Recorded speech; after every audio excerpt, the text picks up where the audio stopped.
Hello, I am meteorologist Rebecca Kopelman. I work at Iowa's News Now at CBS 2 and Fox 28 in Cedar Rapids. And every day I talk about the weather. And so I'm here to talk to you concerning STEAM, science, technology, engineering, arts, and math. And my career involves pretty much four of those, everything except for engineering, although sometimes they can kind of go hand in hand with the things that we have to do in terms of math and science. But my job is communicating to people, which is where kind of the arts come in, but it also has a lot to do with science and math that is maybe more so behind the scenes. And then technology plays a huge role in so many careers. So every day I walk in and I forecast the weather. A lot of people ask me, well, is somebody doing your makeup or isn't somebody else doing the forecast? Nope, it's all me. I'm here every day at 3 o'clock in the morning and I sit down and I use technology to look at the weather. We have a lot of instruments that we use to just see the weather in terms of satellites that show us the clouds, radar that shows us the precipitation, and then we have computer models which show us a forecast or what we could be looking at in the future to help us forecast the weather to try and use that. Basically, it's kind of a crystal ball that can help us forecast, but it's not an exact science. So sometimes, yes, we do get it wrong, but it happens. That's life and that's meteorology. But we do use technology in those ways. We also use technology here in the studio to also just show it on the air. We basically have a big PowerPoint. If you ever see the meteorologist standing there in front of the graphics, we're actually standing in front of a green screen, which is back behind me. And we have a graphic system, which is putting out those maps to show on the air. And then at the base level in terms of science and math, we have a lot of science and math that go into meteorology. The math I don't have to do every day, thankfully, but I'm not a giant math fan. But we do have a lot of equations that go into forecasting the weather, and then meteorology in itself is a science. So a lot of those things come together for STEAM and make my job what it is. And then it's just the person that's talking on TV about the weather and trying to help people through their day and let them know what is going to happen. So we're going to kind of explore these topics. I'm going to use some videos that my colleagues and I have created here, and it's going to start with meteorologist Nick Stewart kind of discussing those topics of the technology and arts and how we do our jobs using our graphics machines and other instruments that we have. So I am going to show you this video here with Nick Stewart. These what we call MAX machines. They're the weather system. You can see them right behind me. They're basically fancy versions of PowerPoint, and we can pretty much change whatever graphic we want to put inside of here. So, for example, we have what the temperature forecast is for the next couple of days. We can kind of show how that works, how the temperatures will rise for the next few days. We can put in, let's pull up the radar and satellite view. We can show that as well. And we can zoom this to any part of the country. The really cool thing is that the data that we come in, it's not just for Iowa, even though it's typically what we show the most. The weather information that we can show is across the entire country. So we'll kind of zoom out, and you can see kind of the entire country up here. The big clouds, the rain that we're dealing with across much of the country. We can zoom over towards the Atlantic Ocean, the big swirl of a tropical storm, Arthur, kind of spinning off over there. And we have access to not only data for the country, but also the entire world. We can pull up temperature data for like parts of Russia and China if we really wanted to. And of course, the other really interesting thing about this is that it's a full 3D model program. We can actually build about anything we want in 3D space. So if we had like some really interesting idea for a graphic, we can pretty much do that. I'm trying to think, do we have anything really wild in here that we've done recently? How about like this guy? A few Weather First workbooks ago, we talked about the different tools that we use for meteorology. One of them is weather satellites. And it's a graphic that's basically, it's a 3D model of a weather satellite that we've imported into Max. And we can pretty much design this as much as we want. It's a camera inside of a 3D model. And so the software is really, really impressive, the amount of stuff that we can do with it.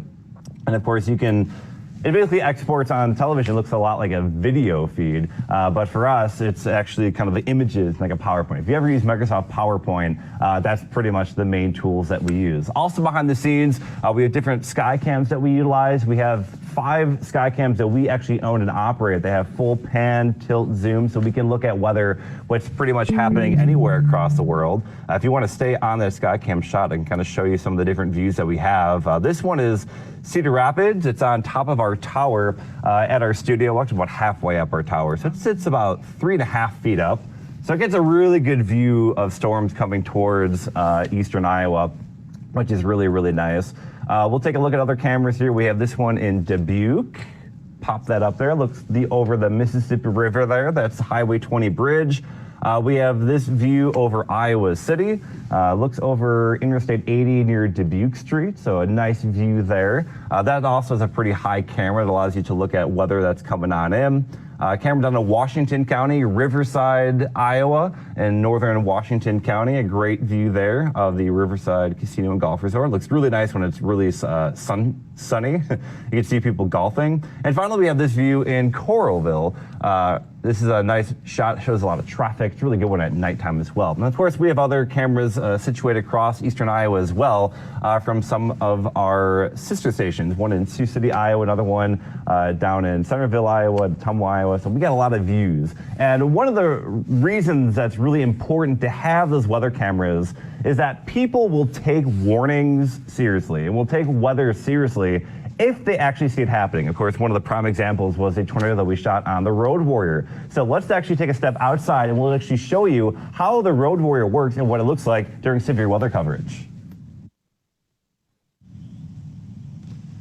And the final part of our weather arsenal is, of course, our Road Warrior. This Jeep Gladiator is our brand new chasing vehicle, and after about 11 years of storm chasing, by far the best vehicle I've ever used to actually chase. We use this for a number of reasons, one of which is we know people will take warning seriously if they can see what's actually happening. And so this vehicle is equipped with multiple cameras.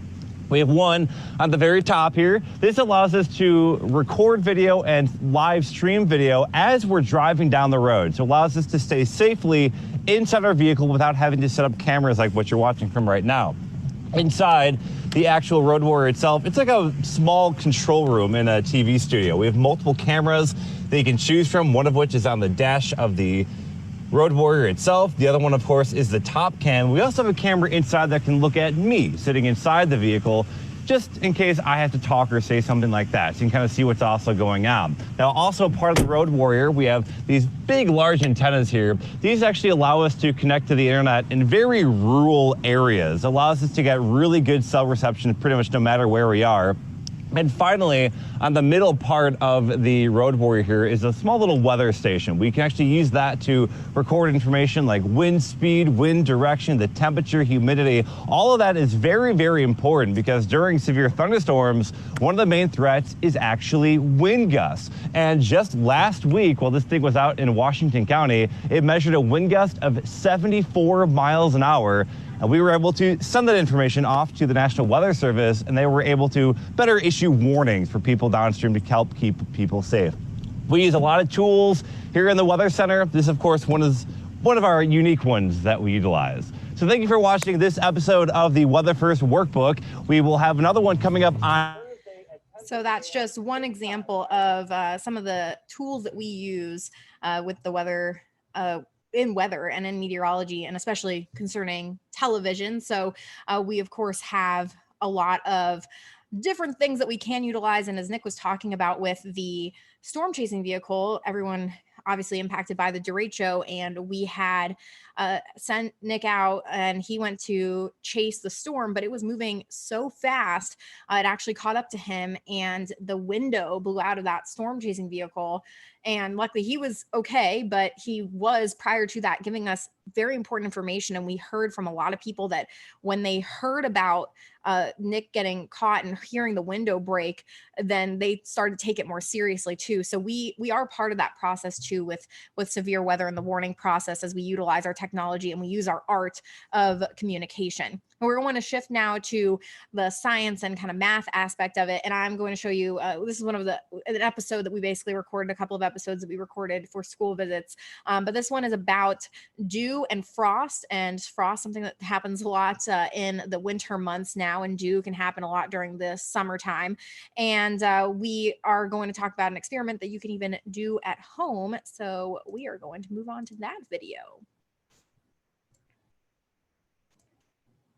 these little water droplets. So that's what I'm talking about when we're talking about dew. You maybe see it in the grass, you maybe see it on your car in the morning if you wonder, you know, it's not just rain, but the water that's literally sticking to your windshield in the morning, that is dew that has formed. So the conditions that we need are that the temperature and the dew point have to equal each other. You also have to have a moist ground or soil, is usually wet from rain perhaps happening, and also clear skies. So those were the conditions that happened last night. And typically you also are going to have cooler air that happens. It usually doesn't happen when it's 60, 70 degrees in the morning because cold air holds less of that moisture. So it is going to, or less of the water vapor. So it is going to try and condense and become that dew rather than hanging out as a water vapor. So we are going to do an experiment and kind of show how dew forms with some everyday materials that you have in your home. So we're going to do 2 experiments. We were talking about frost and we're talking about dew, but the first one we'll do is to make some dew. And I have a can here. So this was just, this was filled with like fruit. This one was filled with green beans, in case you were wondering, but you can take a soup can, anything like that, and crushed ice. And if you don't have like crushed ice in your ice maker, or you just have ice at home or the ice cubes, you can, you know, have some more fun and take a hammer to some ice or something and crush it up yourself. But what we're going to do is fill the can about halfway with ice. And I'm sorry that I'm spilling ice everywhere, but I will clean it up. So we're going to fill it up with ice. And I'm going to save some for our other experiment too. But all we're doing is putting some ice in this can. And then you're going to take some cool water and we are going to pour that water in there to cover the ice. So just enough that the ice is covered. And you'll start to see then eventually some dew form on the outside of the can. So it may take a little while, but we can just kind of wait. And what's happening is that the melting ice and the water, they're basically trying to find the equilibrium. So you're going to have the can, because the can is warmer, you're going to have then the condensation that starts to happen, and the dew is going to start to form on the outside of the can because because the can is warmer. So basically the same situation when we're talking about the temperature and the dew point, trying to meet that same temperature, and that is going to then create dew outside. So you can kind of start to see some of this come on the outside of the can here, and you can touch it and kind of see it change there. So that is experiment number 1 with dew, and if we waited a bit longer, you can start to see some more of the kind of water on the outside of the can here. And it might take a little while for it to sit, but give you something to do there with dew. The other thing that then happens, I want to talk about dew first because we have to take it an extra step to get to frost. And I'm gonna go to our P-Scan dew first here to show this, but this is a look at frost in real life. And what you're seeing there is the ice crystals on grass, usually ends up pretty much everywhere. On your car, you have to take the ice scraper to it. You have to deal with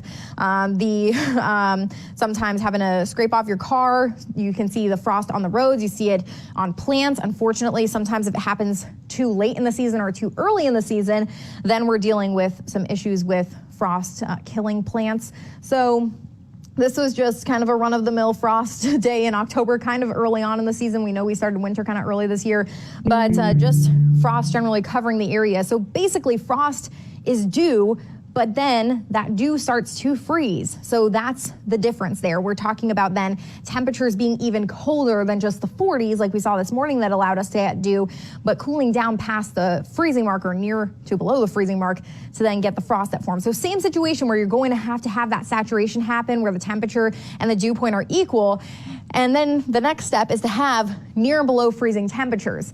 You also need clear skies to get frost, just like you do with dew. And then also calm winds are important, which is typically important with dew formation as well. But with frost especially, you're not really going to get much frost if the winds are strong.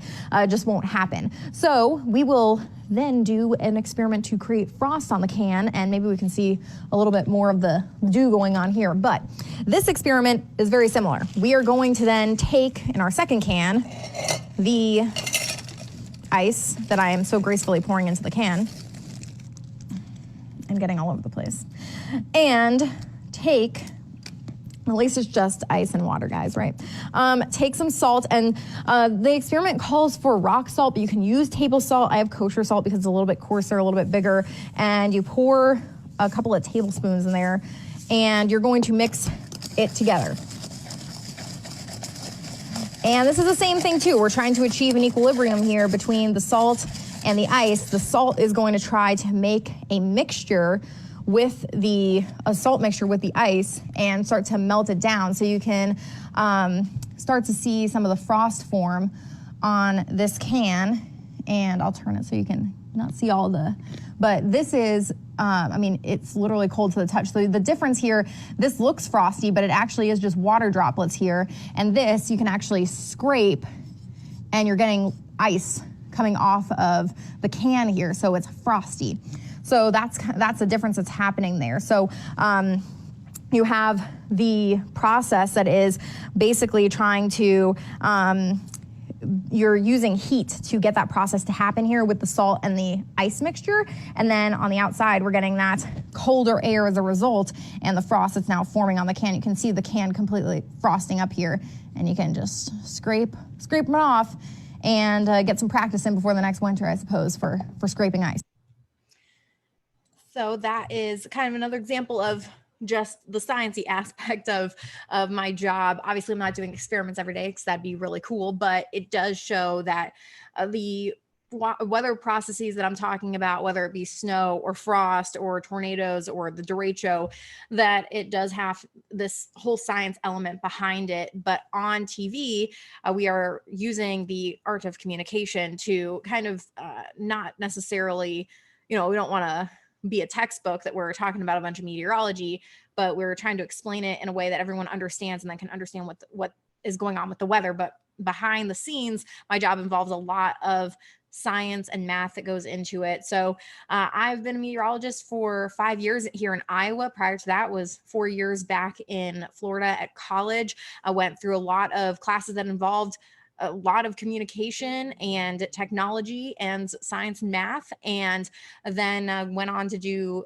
another 2-year degree after I graduated college from the University of Florida, and then got a job and got to do it every day. And it's really cool to be able to utilize all those aspects of STEAM and do something that I love every single day here at Iowa's News Now at CBS 2 and Fox 28. So hopefully it gives you a little bit of insight into what we do here in the weather world.